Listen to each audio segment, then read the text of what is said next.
지금 이 순간에도 당신의 인생이라는 성벽 어딘가에서는 조용히 흙먼지가 날리고 있습니다. 눈에 띄지 않는 작은 균열이지만 통계적으로 87%의 사람들은 이 신호를 무시하다 결국 성벽 전체가 무너지는 재앙을 맞이하죠. 당신은 지금 안전하다고 확신하시나요? 아니면 무너지는 소리를 외면하며 간신히 버티는 중인가요? 우리는 보통 위기가 찾아오면 그것을 운이 없었다거나 환경이 나빴다는 식으로 치부하곤 합니다. 하지만 다크 심리학의 관점에서 보면 위기는 당신의 인생 설계도에 숨겨진 치명적인 오류를 찾아내기 위한 가장 정밀한 데이터입니다.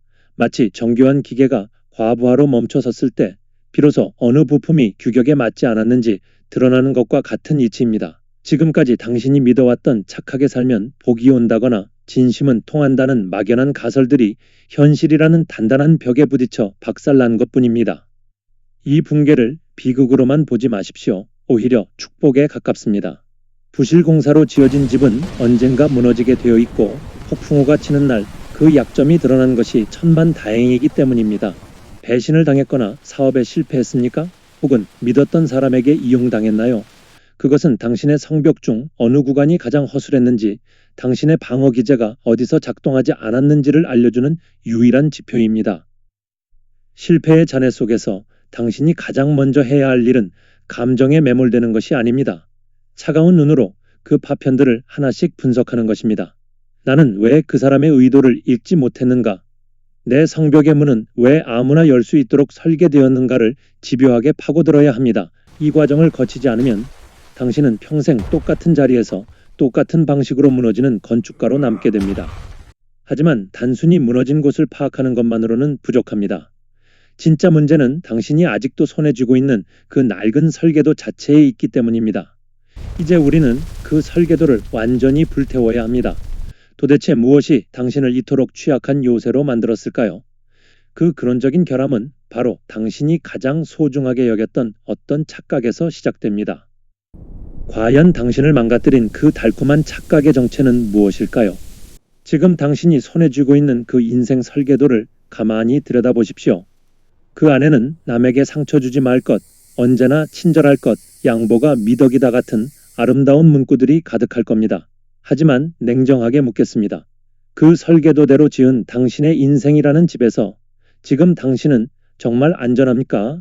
아니면 누구나 신발을 신은 채 들어와 거실을 어지럽히는 무료 쉼터가 되어버렸나요? 우리가 흔히 말하는 착한 나라는 정체성은 사실 타인에게 이용당하기 가장 좋은 먹잇감이 되겠다는 선언과 다를 바 없습니다.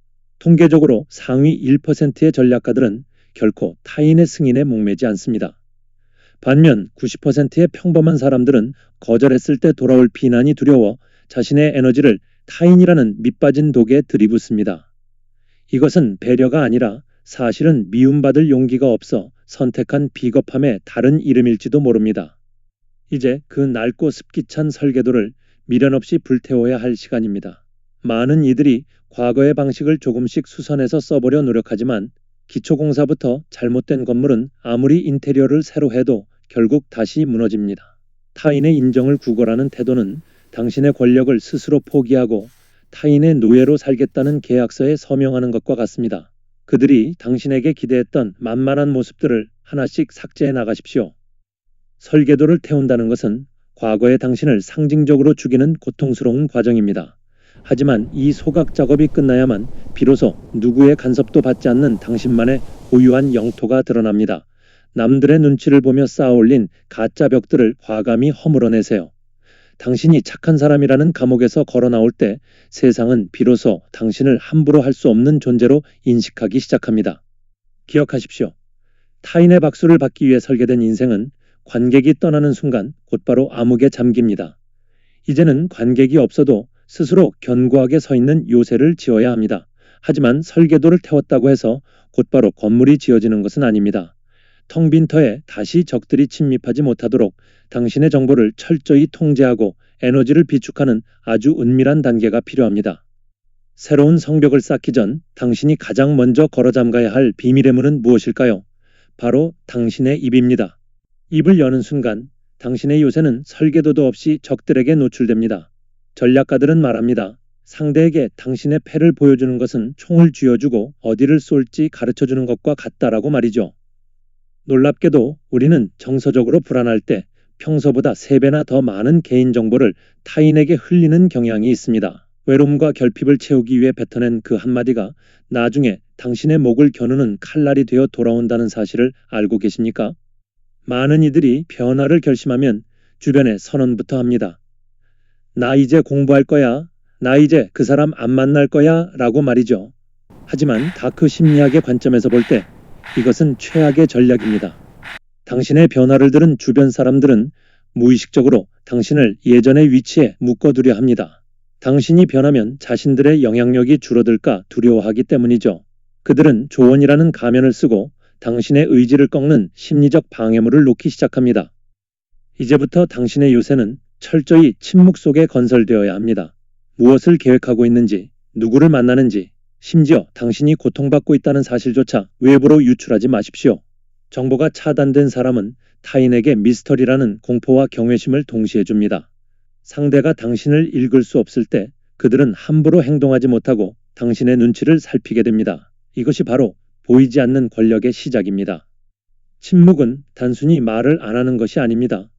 자신의 에너지가 밖으로 새어나가는 통로를 차단하고 그 힘을 내부로 응축시키는 과정입니다. 남의 조언을 구걸하지 마십시오. 당신의 인생을 책임지지 않을 사람들의 목소리가 성벽 안으로 들어오게 두어서는 안 됩니다. 고독은 당신을 외롭게 만드는 벌이 아니라 누구에게도 방해받지 않고 가장 강력한 무기를 재련할 수 있는 전략적 시간입니다. 침묵의 요새 안에서 스스로를 단단히 다졌다면 이제 성벽 주변을 정리할 차례입니다. 아무리 튼튼한 요새라도 내부에서 에너지를 좀먹는 기생충들이 있다면 결국 안에서부터 무너지고 맙니다. 당신의 친절을 권리로 알고 당신의 성장을 은근히 방해하며 에너지를 빨아먹는 존재들이 성벽 근처에 득실거리고 있지는 않나요? 그들을 냉정하게 솎아내야 할 시간입니다.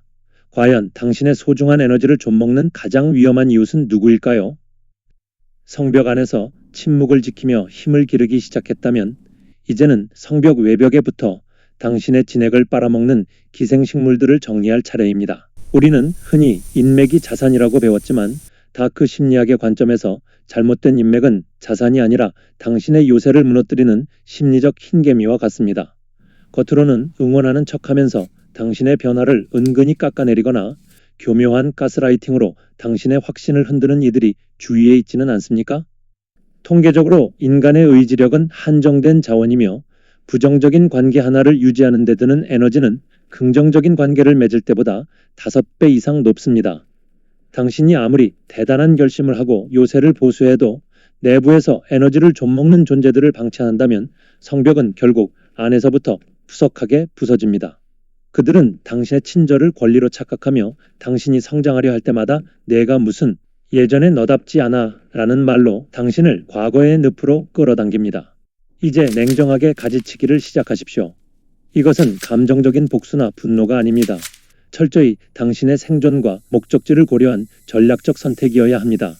항해 중인 배가 폭풍우를 만나 가라앉고 있다면 아무리 아끼던 짐이라도 바다에 던져야 배와 선원이 살 수 있습니다. 당신을 약하게 만드는 사람들은 반드시 악인이어서가 아니라 현재 당신이 가고자 하는 방향과 호환되지 않는 사람들일 뿐입니다. 관계를 정리할 때 요란하게 선언할 필요도 없습니다. 그저 그들에게 공급하던 당신의 관심과 감정적 반응이라는 영양분을 서서히 끊어내십시오. 당신의 성벽 근처에서 얻을 것이 없다는 사실을 깨닫게 되면 기생식물들은 스스로 다른 숙주를 찾아 떠나게 됩니다. 이 과정에서 느껴지는 죄책감은 당신의 요새가 건강해지고 있다는 증거이니 결코 뒤를 돌아보지 마십시오. 가지치기가 끝나면 비로소 당신의 요새는 가볍고 강력해집니다. 불필요한 소음이 사라진 자리에는 오직 당신의 목소리만 울려 퍼지게 되죠. 하지만 내부 수리만으로는 세상이라는 전쟁터에서 승리할 수 없습니다. 이제는 외부로 보여지는 당신의 얼굴, 즉 타인이 당신을 함부로 규정짓지 못하게 만드는 강력한 방화벽을 설치해야 합니다. 당신의 본 모습을 감추면서도 압도적인 분위기를 풍기는 그 심리적 가면의 설계법은 무엇일까요? 성벽 주변을 정리하며 불필요한 에너지를 쏟아냈다면 이제는 요새 내부에서 당신의 진액을 빨아먹는 심리적 기생충들을 박멸할 차례입니다. 우리는 흔히 인맥이 곧 자산이라고 배웠지만 다크 심리학의 관점에서 잘못된 관계는 자산이 아니라 당신의 성벽을 안에서부터 무너뜨리는 흰개미와 같습니다. 겉으로는 당신을 걱정하는 척하면서 은근히 당신의 새로운 시도를 깎아내리거나 과거의 실수로 당신을 묶어두려는 사람들이 주위에 있지는 않습니까? 가지치기가 끝나면 당신의 요새는 몰라보게 가볍고 강력해집니다. 불필요한 소음이 사라진 자리에는 오직 당신의 확신만이 울려 퍼지게 되죠. 하지만 내부 수리만으로는 세상이라는 전쟁터에서 승리할 수 없습니다. 이제는 외부로 보여지는 당신의 얼굴, 즉 타인이 당신을 함부로 규정짓지 못하게 만드는 강력한 방화벽을 설치해야 합니다. 상대의 심리를 압도하면서도 당신의 본패를 숨기는 그 심리적 가면의 설계법은 무엇일까요? 요새의 방화벽을 완성하고 침묵 속에서 자신을 재건했다면 이제는 성문을 열고 세상으로 걸어나갈 차례입니다. 많은 이들이 복수라고 하면 상대에게 똑같이 상처를 주거나 비난을 퍼붓는 것을 떠올립니다. 하지만 다크 심리학의 관점에서 볼 때 그것은 당신의 소중한 에너지를 다시 한번 상대에게 상납하는 가장 하책 중의 하책입니다. 진정한 복수는 상대의 존재를 당신의 인생에서 완전히 지워버릴 만큼 압도적인 격차를 만드는 것입니다.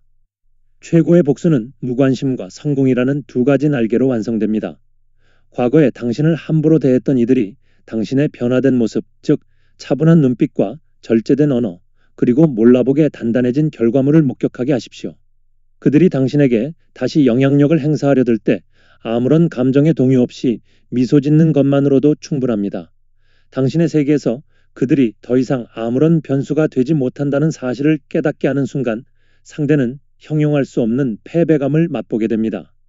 이것은 단순히 돈을 많이 벌거나 높은 지위에 오르는 것만을 의미하지 않습니다. 타인의 평가에 휘둘리지 않고 자신의 내면을 스스로 통제하며 어떤 폭풍 앞에서도 평온을 유지하는 진화된 자아로 귀환하는 것입니다. 당신을 무너뜨렸던 과거의 자네들을 딛고 일어나 그들이 감히 닿을 수 없는 수준의 정신적 고지에 서십시오. 당신이 행복하고 견고하게 살아가는 모습 그 자체가 당신을 과소평가했던 이들에게는 가장 뼈아픈 기록이 됩니다. 기억하십시오. 재건은 한 번의 이벤트로 끝나지 않습니다.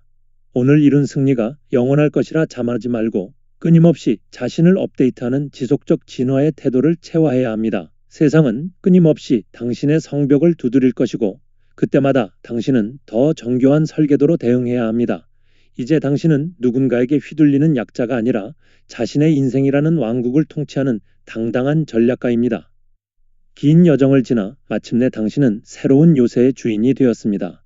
과거의 설계도를 불태우고 침묵 속에 성벽을 쌓아올린 당신의 인내에 경의를 표합니다. 이제 당신의 요새 안에서 진정한 평화를 누리십시오. 그리고 잊지 마십시오.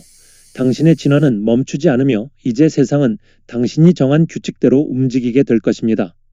지금 이 순간 당신의 새로운 연대기가 시작되었습니다.